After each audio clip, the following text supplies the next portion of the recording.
ఓ పక్కన హైడ్రా కమిషనర్ ఇప్పుడు మూసీ పరివాహక ప్రాంతపు కూల్చివేతలకి సంబంధించి హైడ్రానే చేస్తోందంటూ ఓ పక్కన అందరూ విమర్శిస్తుంటే, హైడ్రాకి దానికి సంబంధం లేదు, పేదల విషయంలో మధ్యతరగతి విషయంలో మేము పట్టించుకోము అని చెప్పినటువంటి రంగనాథ్ మీదన ఇంకో పక్కన కంప్లైంట్ కూడా మానవ హక్కుల కమిషన్లో కంప్లైంట్ లాంటి వివాదాలు వస్తాం, ఇంకో పక్కన కోర్టులో ఛాలెంజ్, కోర్టు రేపు సోమవారం ఆయన విచారించబోతూ ఉండటం, ఇదంతా ఒక ఎత్తు అయితే తాజాగా రంగనాథ్ వివరణ ఇచ్చారు. హైడ్రా అంటే బూచి కాదు, హైడ్రా అంటే భరోసా అని ప్రకటించారు.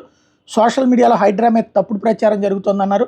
ఆస్తుల పరిరక్షణ, డిజాస్టర్ మేనేజ్మెంట్ మా బాధ్యత, అక్రమ కట్టాలు మాత్రమే కూల్చేశాం, మేము కూల్చిన ఏ భవనానికి అనుమతులు లేవని ప్రకటించారు. చెరువులు నాలాలను రక్షించడం హైడ్రా లక్ష్యమని చెప్పారు.